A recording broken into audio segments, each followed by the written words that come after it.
नमस्ते अनि स्वागत छ दर्शकवृन्द हाम्रो यस युट्युब च्यानलमा। र आज मैले यो हाम्रो नयाँ नर्सरीको दोस्रो भिडियो लिएर आउँदैछु। एकदमै गर्मी छ अहिले। आज ठ्याक्कै असारको 1 गते, यस्तो आज असारको 4 गते, साँच्चै 4 गते। असार भन्नु मात्रै हो है, पानी परेर झम झम झम झम खेत रोप्ने बेलामा यस्तो गर्मी छ है। बाहिर पुरै टन टन टन मजाले चर्को न चर्को घाम लागिरहेको छ भने भित्र टनलभित्र अनि बसी साध्य नै छैन। एकदमै तातो हप्प छ, हावाको नाम निशानो चलेको छैन। र यो हाम्रो इन्डोर प्लान्टहरू एकदमै गर्मीले चाहिँ हाम्रो इन्डोर प्लान्टहरू एकदमै मरिरहेको छ, एकदमै तातो भइरहेको छ। हामीसँग चाहिँ यहाँ इन्डोर प्लान्टहरू यसरी ओइलाएर बसिरहेको छ भने त कस्तो राम्रो राम्रो इन्डोर प्लान्टहरू, तर गर्मीले गर्दाखेरि चाहिँ अहिले भनेको सोचेको कस्तो राम्रो भएको छैन। यस्तो नमजाले एकदम ओइलाउन लागिरहेको छ। अब तपाईहरुको ठाउँमा कस्तो गर्मी छ, के कस्तो अवस्था छ भन्नु होला। यो जेट प्लान्टहरू गर्मीले उकुस मुकुस भइसकेको छ। यतापट्टि पिचलिल्लीहरू पनि त्यस्तै छ। अब यो गर्मी अझै यस्तो कलिलो पलिलो छ। यो गर्मी अझै हाम्रो लगातार कति समय चल्छ थाहा छैन, तर एकदम गर्मी चाहिँ व्यापक छ। यो गर्मी हटोस् चाँडै भन्न चाहन्छु। अहिले चाहिँ हाम्रो यहाँ यो इन्डोर प्लान्टहरूको बिजोग अवस्था छ, किनकि गर्मी व्यापक छ।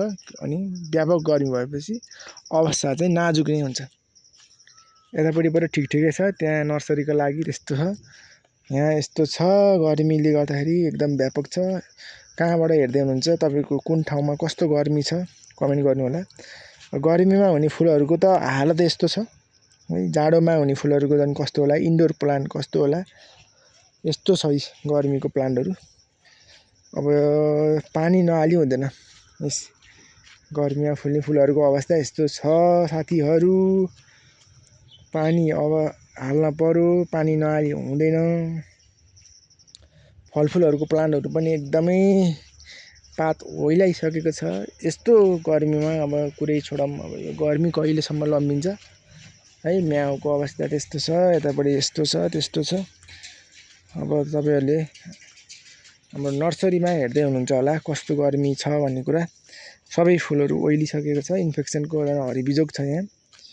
यो पनि एकदमै नाजुक अवस्थामा गर्मीले एकछिन टनलभित्र बसियो भने यस्तो हुन्छ पसिना फल पसिना। अब गर्मी भए पनि हामीले यो काम चाहिँ अब छोड्नु हुँदैन। छिनछिनमा पानी हाल्दै बिरुवालाई चाहिँ एकदम होसमा लिएर आउनुपर्छ भनौँ न, ओइलाको बिरुवाहरू। त्यही भएर अब मैले फेरि बिहान त एकचोटि हालि नै सकेँ। अब अलिअलि ओइलाको बिरुवाहरूलाई चाहिँ, सानो पोलिब्यागको बिरुवाहरूलाई चाहिँ मैले यसमा फेरि हाल्दैछु पानीहरू, किनकि सास फेर्ने बाटो मात्रै बनाइदिउँ। अब यो गर्मी लगभग असार महिनापछि अलिकति घट्ला, तर असारमा चाहिँ अब गर्मी अझै बढ्छ है। त्यही भएर गर्मीको अवस्थामा नर्सरीको हालत यस्तो हुन्छ।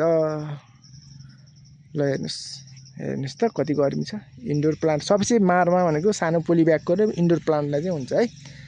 ल च्यानल सब्सक्राइब गर्नुभएको छैन गरिदिनुहोस् होला। अर्को भिडियोमा भेटौँला।